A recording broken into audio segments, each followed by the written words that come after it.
care about that. They want you to lose your relationships. They want you to break up. They want to break up families. They want to see you cry.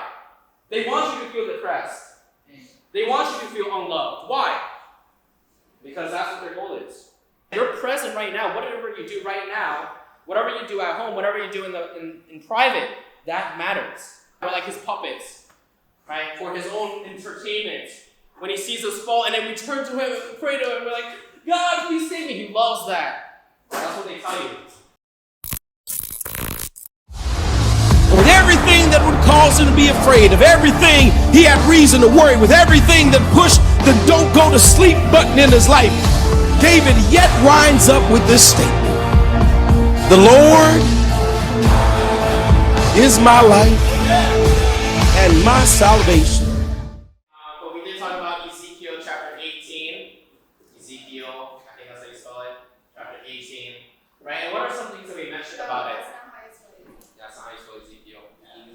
Ezekiel.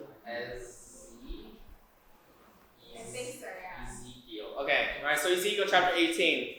So Peter, do you remember what we talked about that time? Always good last week. No, it was 2 weeks ago. Remember? It's 2 weeks ago. No problem. Let's see. Wait, do you remember? Very good, right? The idea of your actions.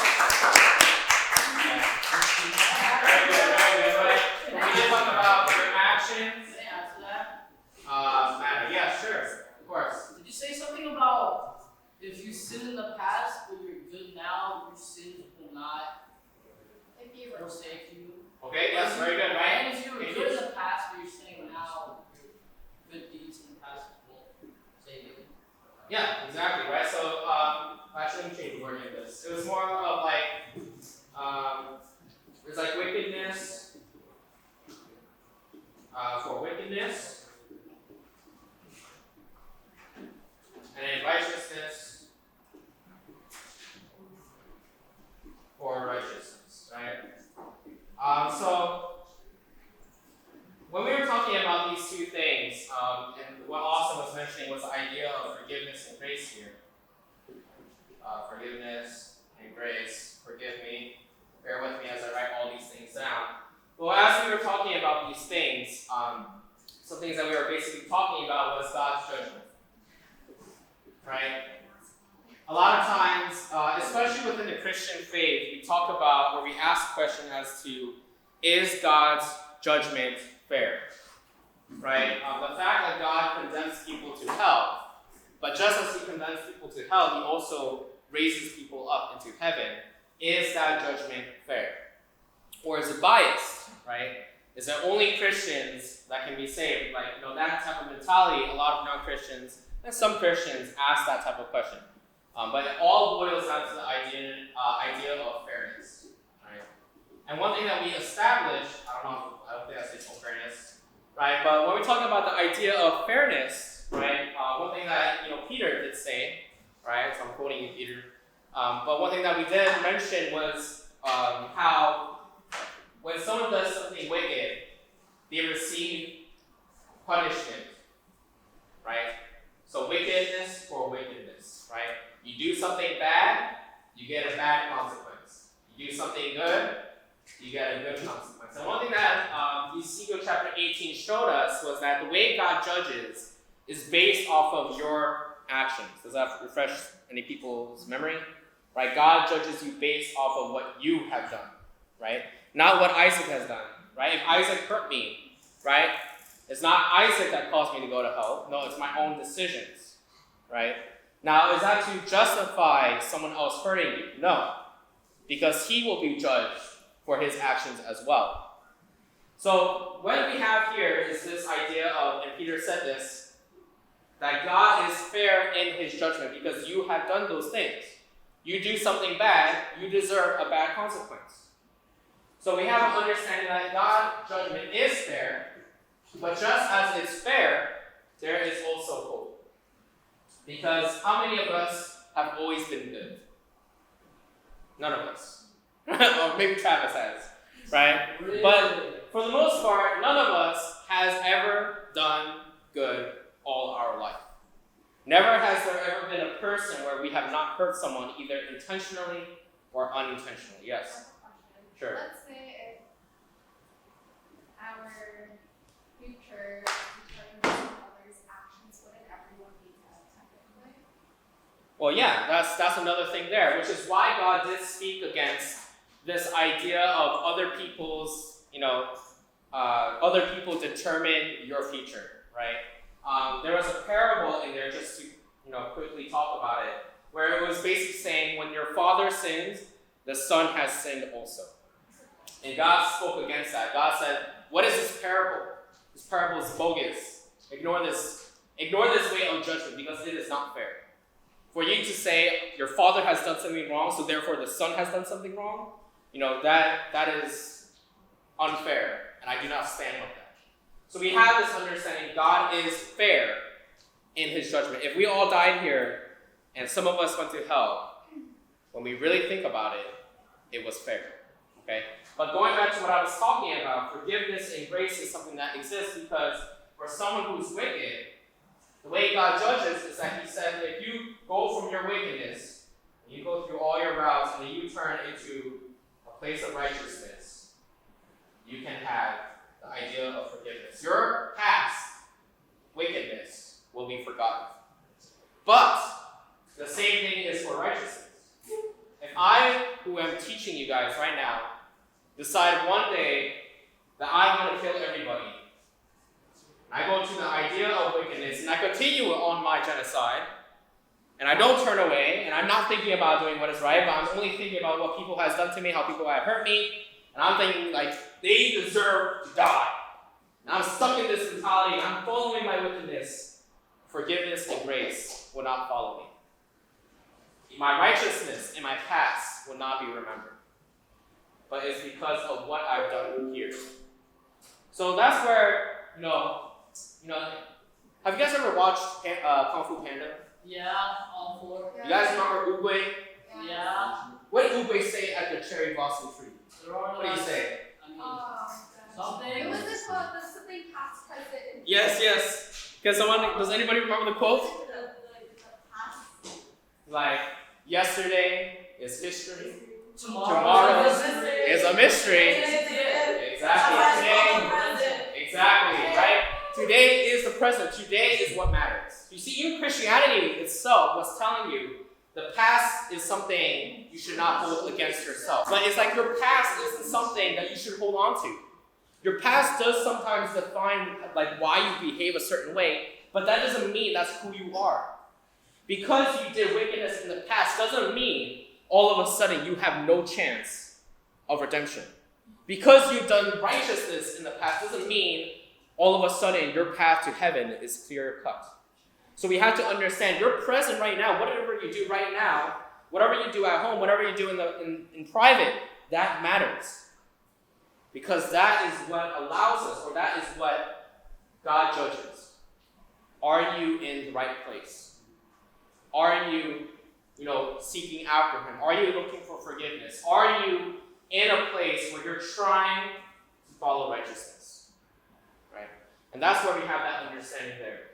So, I talked about this, right? And we have a clear understanding that God's judgment is fair, which is why we also want to talk about why do we fall to begin with? Why is there wickedness in this world? And that's why we talk about this other idea. And I did mention it 2 weeks ago that we were going to talk about it. It's a pretty deep topic, and it is sometimes kind of confusing, so I do encourage you, if you have questions, please ask. But we were talking about the ideas of the dark powers and principalities that were mentioned within the Bible. Right? Yes? Which one? This one?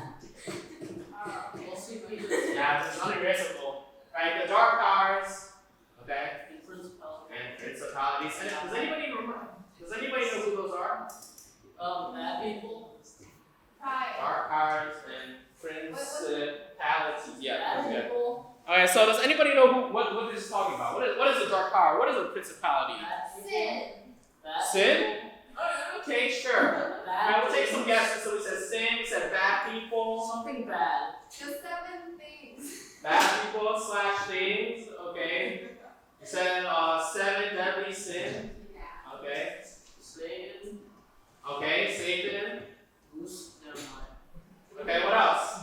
Timothy, any ideas?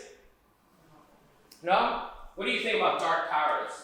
When you hear dark powers, what do you think of? Dark side of the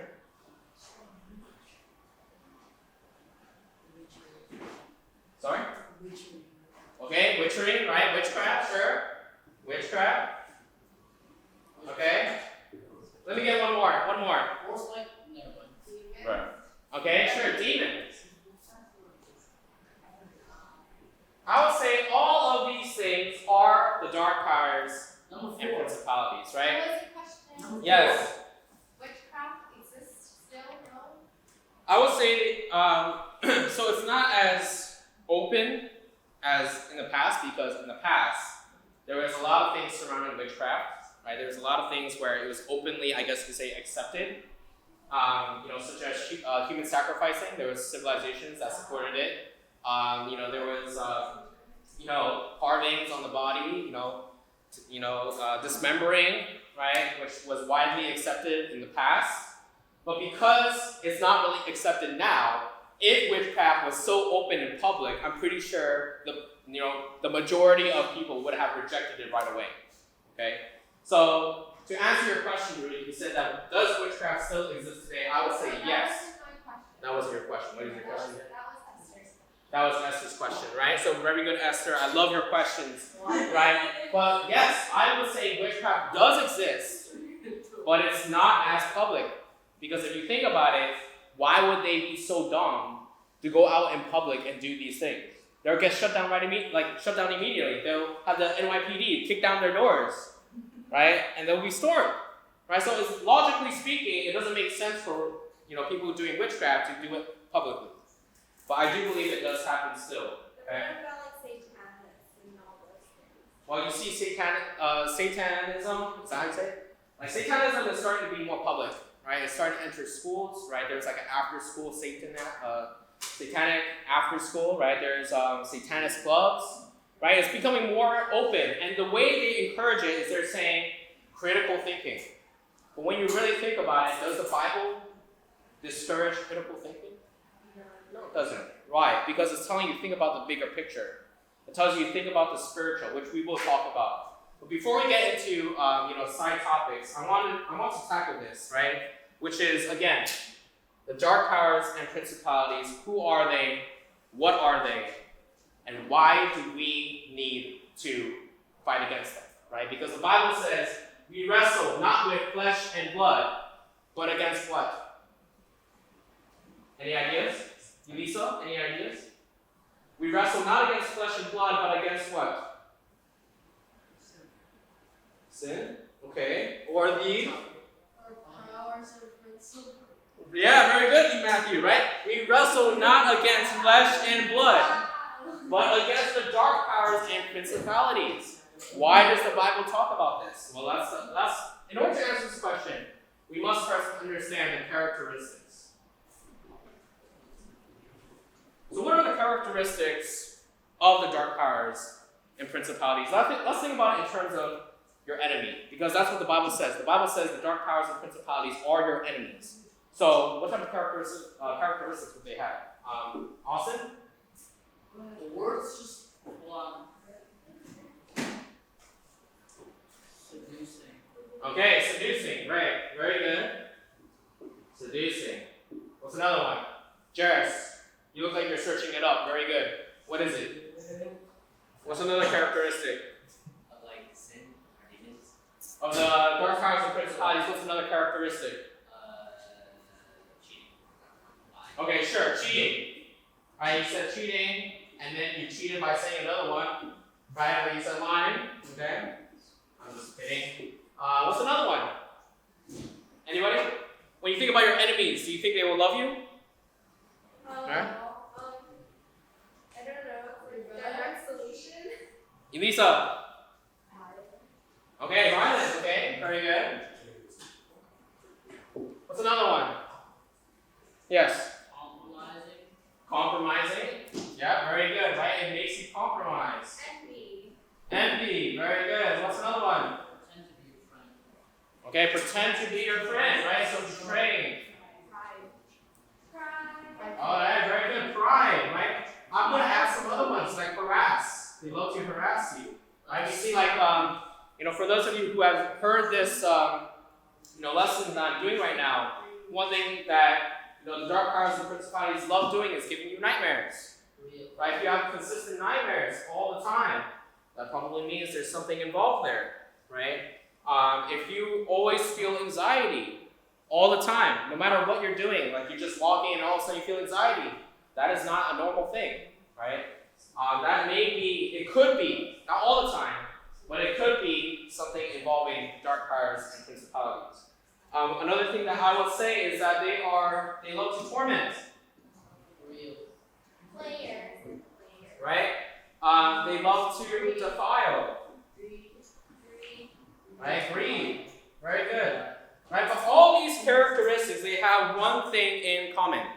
Okay? Right, Raymond? Right? What do all these characteristics have in common? Come on, Raymond. Travis, you want to help him out? It's negative. Very good. Yeah. Well, that's not what I was looking for. But it's okay. That's good. That's negative. Yeah, that's good. Okay. And then what else? Is it for, negative towards what? Let's say it like that. Negative towards what? To oneself. Very good. Negative to oneself and others. Very good. I like that. Wow. Oneself and others. Hey, yo. Right? Oh, you guys are holding hands? It's so cute. Right? But but when we look at this, okay? And we're looking at the characteristics of the dark powers and principalities, it becomes very clear that their goal is what? With these characteristics, what is their goal? To lead us astray from God. To make you down Lead you Astray. make you go lead down you astray. Lead you astray from what? Like astray from God, but like the high From road. the truth. okay, lead you astray. Okay, sure, from astray from the truth. The light. And the way. And what's wrong with that? What's wrong with being led astray from the truth? What's wrong with that? We're blind. Blind? Okay, sure. Blind. Blindness. Okay, sure. Right?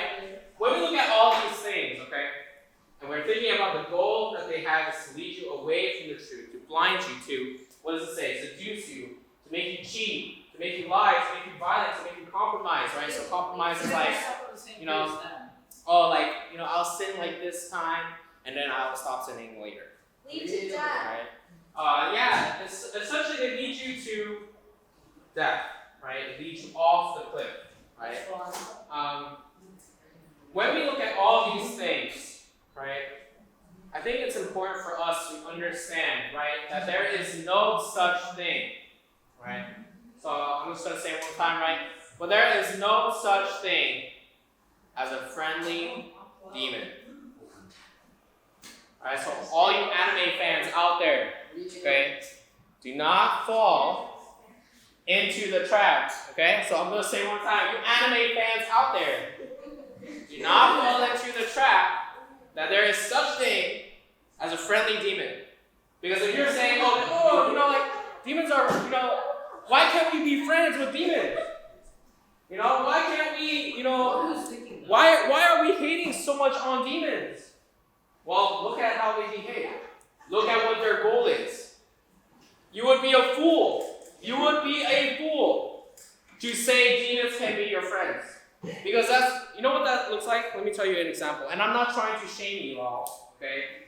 But I'm trying to help you guys understand. If you are saying demons can be your friends, this is what you're doing.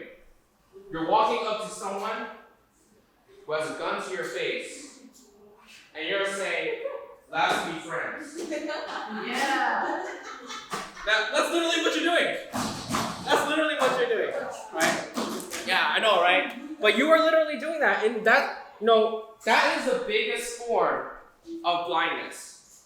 If I was to see someone go up to someone with a gun and say, let's be friends, I would be like, what the heck is wrong with you? Like, what are you thinking? But like there's so much people out there in the world today who are literally doing that. Why? Because they seduce you, because they lie to you. They're telling you all these things and saying, let's be friends. And while they have a knife behind them, ready to stab you, ready to bring you down. And remember, when they stab you, it's not always going to be painful. Because, if they stab you and it's painful, then you're just going to push them away. You're going to say, no, this is bad for me. So how do they do it? They draw your attention to other things. Right? They tell you other things. They tell you all these things that, like church is a place where it's full of hypocrites. Church is a place where, they always say all these things, but they don't follow it. The Bible is fake. Look at all these things. Look at this. This is garbage. It's a waste of your time. That's a no. Right?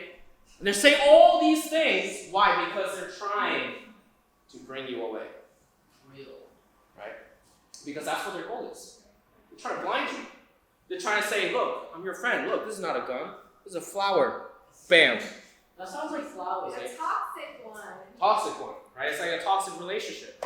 Hey. Which is why we want to be careful. That's why we want to understand fully what is the characteristics of the dark powers and principalities. Because when you really look at it, when you really look at the truth of it, there is no way they will be on your side. And we cannot fall for that. We cannot be blinded. We cannot start thinking like, oh, I need critical thinking. And you're saying like, oh, I need critical thinking, and it ends up you're not even thinking. Okay? Think about, the way you have critical thinking is thinking about what is right and what is wrong. And we're going to talk about that in terms of Christianity, because there is such thing as Christianity that follows dark powers and principalities. So we're going to dive into this, right? But as we go into the characteristics of this, okay, there are some things that we need to understand, right? Which is, what is the involvement of the dark powers and principalities? Why do we need to talk about this? Like, how does this relate to me, right? And there's a lot of things that this relates, there's a lot of things that they do that does relate to us, okay? There's a lot of things, okay? So one of the things is this, the mind. The mind. The mind. I'm going to say that they affect me a lot with this. Really? Yes. Right? They affect me and a lot of other people through the mind. Really? So some ways they affect you is this. Unbelief. Right? When you constantly have this mentality, this thought process, you're always thinking of reasons to not believe. Right? Your goal is to not believe. That's how they affect you. That's one thing. Like if you're in that state where you're always trying to think of reasons why not to believe, right? That's where I'm going to ask you, are you falling into a trap or are you actually thinking? Because if you're actually thinking, your goal isn't just to think about reasons not to believe. Your thought process, if you're not following this, is you're trying to think of what is the truth. Is this really true? Not, I can't believe it because of this, blah, blah, blah, blah. No, it's you're thinking about, okay, this is true, and this is true. Now, what am I seeing? Is the whole thing fitting into the picture? If people are actually following the Word of God, is what the Bible says will happen actually happening? Is that the truth there? So that's where you want to understand, right? Unbelief is not, when we say unbelief, we're not saying, I have a closed mind that you must believe in God. No, but we're saying we want you to have critical thinking. You need to actually think about, is this what I should believe in? What evidence? What historical evidence? What archaeological evidence? What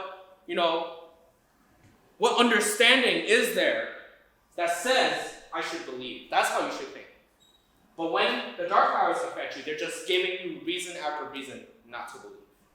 And that's, a lot of people fall for that. A lot of people fall for this. So we need to be careful. Another thing is also compromise, like what Austin said, compromise. The idea of like, I'm just going to sin once. I really can't. And trust me, I struggle with this sometimes. But like, it's like the idea of like, oh, I know I can't resist. I'm just gonna do it once, and then I'll stop like maybe tomorrow. No. That's not gonna happen. Trust me. If you're thinking about this, you're thinking about compromise, you're never gonna have the will to turn away from your sin. Because you're always compromising. The enemy loves to compromise with you. Because when they compromise with you, it's just like a tripping stone. You trip and you keep on falling and falling and falling. That's when you compromise. And that's when they destroy your will. And they start telling you things. And they start putting you in a place of despair. And you begin to think to yourself, where is God? I pray to God. I try to turn away from my sins. Where is God? And they affect you in the mind in this way as well. The next thing is also this, right? Confusion. When you're always confused, you don't know what the heck is going on. You hear Bible studies and you have no idea what's going on. You're like, I don't know. I don't understand. I don't understand at all. I never understand. How come I never understand? You know what, screw it. I'm just going to sleep. That's how they affect you. Confusion. If you ever have confusion, right, sometimes it's not enough asking questions. But sometimes you need to pray and say to God, I want clarity. I want to understand this. I want to know, is this really for me? I want you to show me the truth. But if you just sit back and you're just like, you know what? I ask all these questions, I pray, and I'm not getting anything. And you give up. You're falling into the trap of how they affect your mind. Not only that, but also this. They also love to compel you. Right? Maybe they gave you a really beautiful girlfriend, a really beautiful boyfriend, but they're not Christian. Right? They're like, hey, want to hang out tonight? Right? Or maybe, they try to entice you to do certain things. Just for the pleasure of it. Right? They love to compel you. They like to draw you in. Because once you start, it's very, very hard to get back. That's just seducing. Exactly. Compelling, seducing goes hand in hand. But when we look at this, we see there's a lot of things that relate to us. I'm pretty sure most of us have gone through confusion. Right? When I was younger, I was confused also. I was born in church, and throughout my life until high school, I was confused. Yes. Seduce. Right? Very good. Right? There was a lot of times where I was compelled, but I was seduced, right? I didn't have a girlfriend, but I was compelled to other things, like anime, right? There was a compromise. Compromise is a hard one. It's a very crafty one. I still fall for this sometimes, right? There was a point where I had unbelief and despair, definitely. I've had despair before. Well, here we have an understanding as to why the dark powers and principalities are so prevalent already, just with one thing, the mind. But it's not just the mind that they affect you, but it's also the tongue. Right? The tongue. They affect your speech as well. The way you speak, the way you carry yourself. Right? What are some things here? I'm pretty sure you guys already know. Lying. Cursing. Right, what else? Blasphemy. Gossip. All these things are things that happen not just outside of church, but also inside of church. I've been in this church since I was born, and I've been criticized. I had people gossip about me. I had people curse at me. Right? I had a lot of these things. And for me, I lied, I cursed, I gossiped, I criticized, I blasphemed, and I dare call myself, right? I dare call myself a Christian. I was like, people were literally asking me, like, aren't you a Christian? I was like, yeah. And then they're like, oh, okay, right? But they weren't seeing God in me. But I was literally allowing the dark powers and principalities to affect my tongue, and I wasn't even thinking about it. Right? There was a time where, when I really started thinking about what I was saying, And there was a time where like a fellow Christian brother, he was Catholic, right? But they were cursing all the time. Imagine if the dark powers and principalities can affect you so that you don't even think about cursing, how much more can they affect you in the mind as well? Like you start to not even think about it. You're just like, oh, I feel kind of lost today. And you just do it and then you're like, oh, I forgot about it. How many times does that happen to us? Where it becomes a routine to sin. Right? Where it becomes a routine for us to do all these things that we're not really proud of, but we just brush it to the side. Another thing is this, right? I know some of you guys are pretty young, but sex is also another thing. Right? Even during I was talking to someone who was a guidance counselor in middle school, and they were saying, there was a guy, a middle schooler, who was involved in, sexual immorality, right? They were passing out pictures that they weren't supposed to be passing out. So it becomes really prevalent that even the dark powers and principalities, they don't care about age, right? That's another thing. Dark powers and principalities, they don't care about age. Now, they want to affect you, especially when you're young. So they want to do what? They want to do fornication, right? For those of you who don't know what fornication is, it's basically like sleeping around. One night stands, right? What other things? Pornography. Adultery. Right? All these things, right? And there's also like masturbation. What else? There's no right more. Homosexuality. All these things encourage, right? Maybe not homosexuality, right? But most of these things encourage a sense of pleasure. Your focus isn't on relationship. Your focus isn't on building each other up, you and your spouse. But it's just, how can I satisfy myself? How can I feel the pleasure, right? How can I feel great when I'm feeling down and stressed out? And I go home, and I turn on my computer, and then I feel the pleasure afterwards. Right? It's all about pleasure. Which is void, right? When this is the focus, it's void of relationship. A relationship is part of the truth.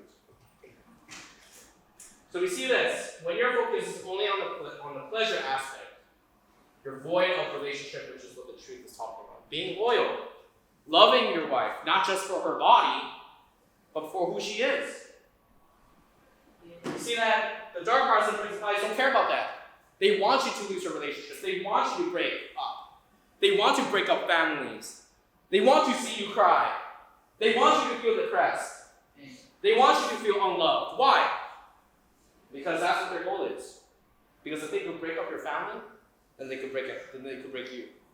You see how crafty are they? And yet people say they could be our friends. How crafty are they? And people say they encourage critical thinking. You see, with homosexuality, what is it talk against, right? I did a lesson on this, and I'm not going to go too deep into it, but there is a truth, right? The truth of male and female. If homosexuality is accepted, what are you going against? You're going against this truth here. And if you're going against this truth here, what's to say that this is the truth also?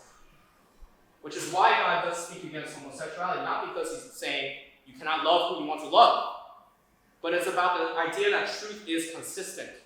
You reject one truth, you're rejecting all truth. So that's why we have to understand, right? It's not that God doesn't like homosexuals. Okay? Homosexuals are people.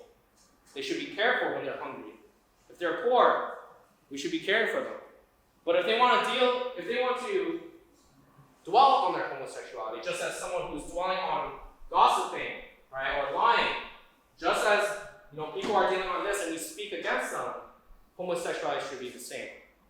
But we see that, if we go back to the topic of sex, we see that the dark powers and principalities, they don't want you to have a good relationship. They don't want you to be stable in the mind. They don't want you to think about what you're saying. And they don't want you to have proper relationships.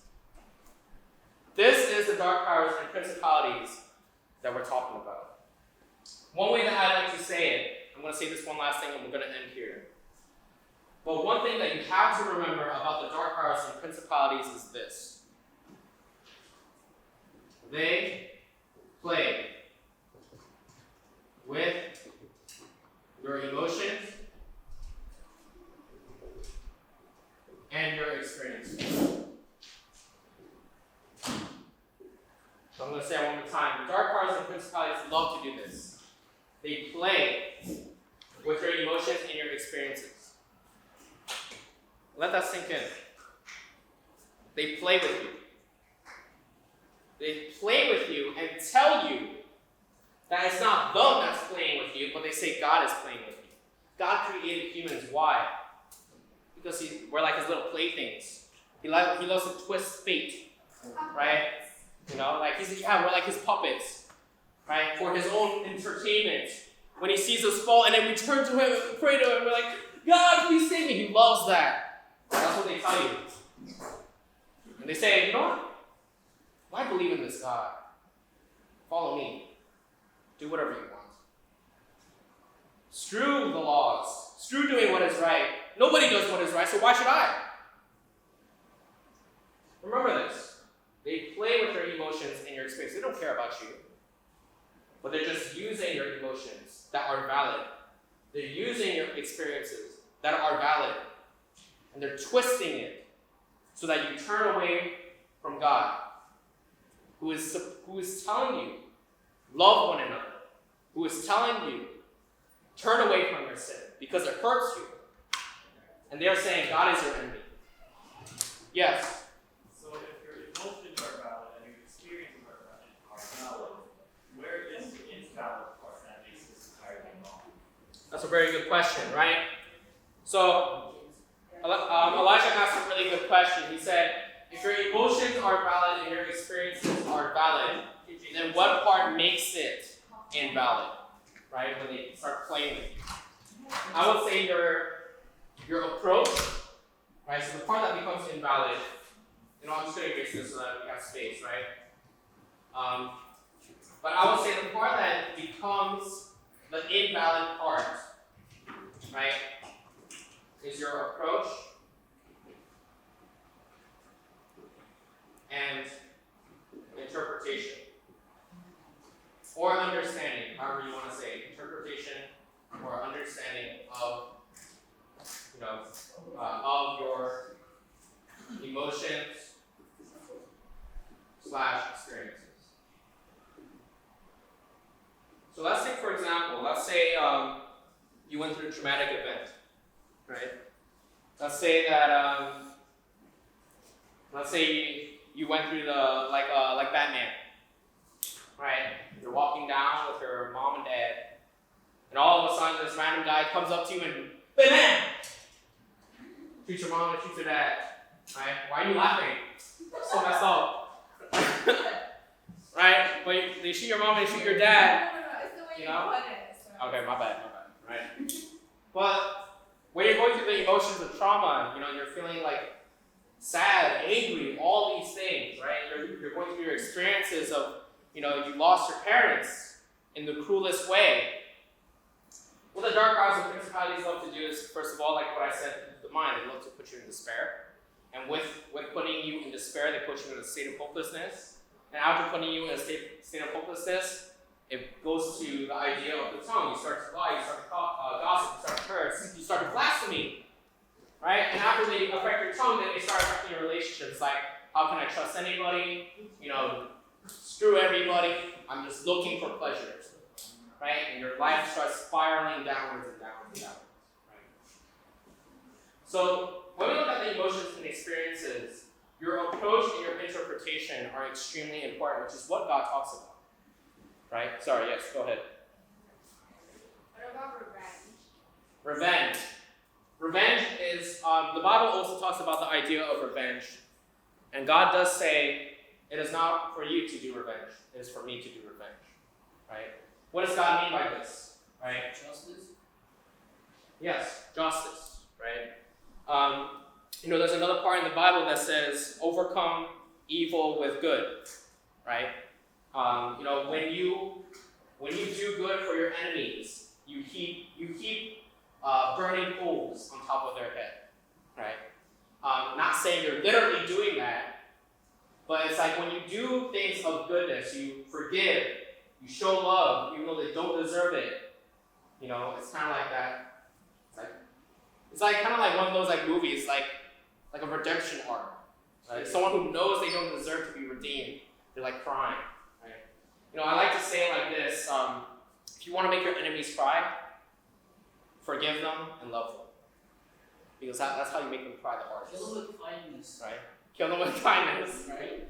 Not saying they deserve it, right? Which is where the hard part comes, and that's what the dark powers and principalities also say. It's like, why do that when you could just kill them, right? Kill them with kindness. But God's approach and God's interpretation of your emotions and experiences is like He holds it in His hands, right? And He says, "Lean on me," right? These things are things that you alone should not carry, right? Carry it with me. Carry it with your brothers and sisters, right? So we see that with God, it's the idea of not individualism, right, where you're just doing your own thing, but it's the idea of you're working with each other.